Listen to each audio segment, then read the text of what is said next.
Hello everyone, welcome to my new video. आज हम quantitative research के बारे में स्टडी करने वाले हैं। लास्ट टाइम हमने क्वालिटेटिव रिसर्च के जितने भी टाइप्स थे उसको कवर किया था, तो आज हम क्वांटिटेटिव रिसर्च के बारे में पढ़ते हैं। सबसे पहले आता है descriptive research. Descriptive research deductive research का क्या मतलब होता है? डिडक्टिव रिसर्च में जो जैसे कि आपा ने क्वालिटेटिव रिसर्च में जब पढ़ा था तब आपा थ्योरीज बनाते थे, और डिडक्टिव रिसर्च में आपा थ्योरीज़ को टेस्ट करते हैं। ये टॉप डाउन अप्रोच होता है। और टॉप डाउन अप्रोच क्यों होता है? ये टॉप टू बॉटम की ओर जाता है। जैसे कि सबसे पहले थ्योरी होती है, क्योंकि जैसे ही मैंने कहा है कि थ्योरी को टेस्ट किया जाता है तो सबसे पहले थ्योरी भी तो होनी चाहिए।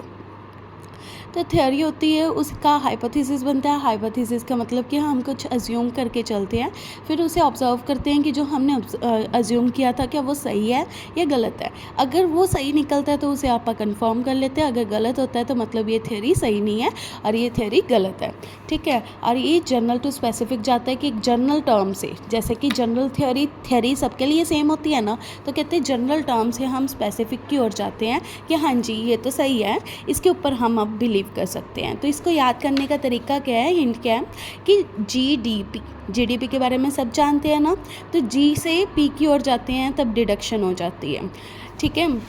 उसके बाद अपना क्या आता है, अप्लाइड रिसर्च आती है। अप्लाइड रिसर्च क्या कहती है कि हम जितनी भी प्रैक्टिकल लाइफ में प्रॉब्लम्स आती हैं उसे सॉल्व करते हैं अप्लाइड रिसर्च के थ्रू, और इसके लिए एक्सपर्ट्स की ज़रूरत पड़ती है।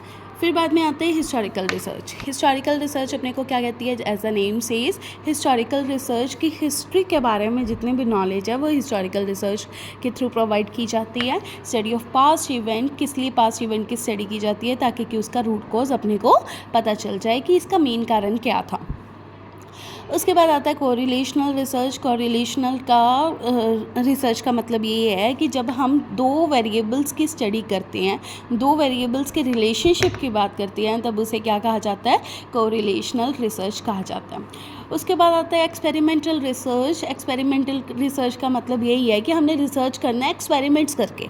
अगर हम किसी चीज़ के ऊपर एक्सपेरिमेंट करते हैं तो एक चीज़ का देखते हैं कि दूसरे चीज़ पे क्या इफ़ेक्ट पड़ता है, ठीक है। तो इसे क्या कहा जाता है कि कोज और इफ़ेक्ट देखा जाता है इस रिसर्च में। और इसमें दो टाइप के वेरिएबल होते हैं, एक इंडिपेंडेंट वेरिएबल होता है, एक डिपेंडेंट वेरिएबल होता है।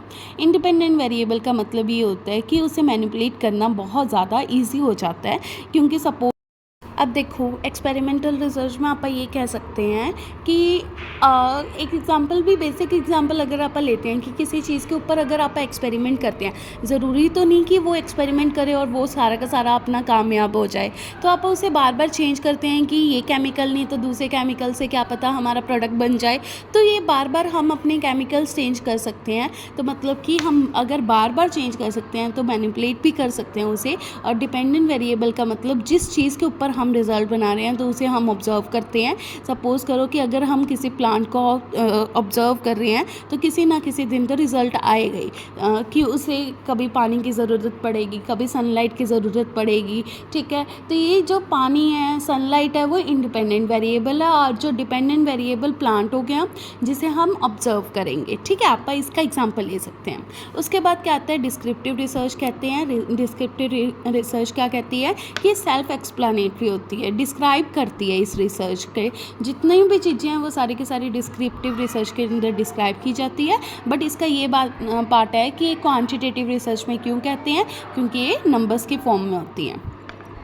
लास्ट अपनी टाइप्स क्या होती है, लास्ट अपनी टाइप ये है फैक्टर रिसर्च। जो ये एक्सपेरिमेंटल रिसर्च होता है ना, उसकी बिल्कुल सेम टू सेम होती है। बस इसमें ये होता है कि इंडिपेंडेंट वेरिएबल को आप इधर मैनिपुलेट कर सकते हैं, इधर आप मैनिपुलेट नहीं कर सकते। क्यों नहीं कर सकते? क्योंकि जो इवेंट पहले ही हो गया है ना, उसके बारे में ये बात करते हैं। सपोज़ करो कोई भी एग्जाम्पल ले लो यहाँ पे, कि ड्रग्स कंज्यूम करते हैं अगर कोई स्टूडेंट्स, ठीक है, तो वो तो पहले ही कंज्यूम कर चुके हैं वो ड्रग्स। अब तो आप स्टडी कर रहे हैं कि ड्रग्स कंज्यूम करके उन बच्चों को कितना लॉस हो गया, कितने स्टूडेंट्स की बीमार हो गए, ठीक है, कितने स्टूडेंट्स हॉस्पिटल पहुंच गए हैं, या कितने स्टूडेंट्स की डेथ हो चुकी है। ये सारा कुछ आप एक्सपेक्टो रिसर्च के अंदर कंसीडर करते हैं। मतलब कि यहाँ पे आप किसी भी डाटा को चेंज नहीं कर सकते, बट एक्सपेरिमेंटल रिसर्च में आप डाटा को चेंज कर सकते हैं। बस इन दोनों में यही फ़र्क है। और एक्सपेक्टर रिसर्च में आप कॉज और कॉज को देखते हैं जो कि ऑलरेडी एग्जिस्ट करता है और मैनिपुलेशन हो नहीं सकता। बस इतना सा लर्न कर लो, इसके अंदर ही सारा का सारा मटेरियल है। अगर ये आपको अच्छे से लर्न हो गया मतलब कि आपके 2 क्वेश्चन पक्का सॉल्व हो जाएंगे आपके पेपर के अंदर। तो थैंक यू सो मच।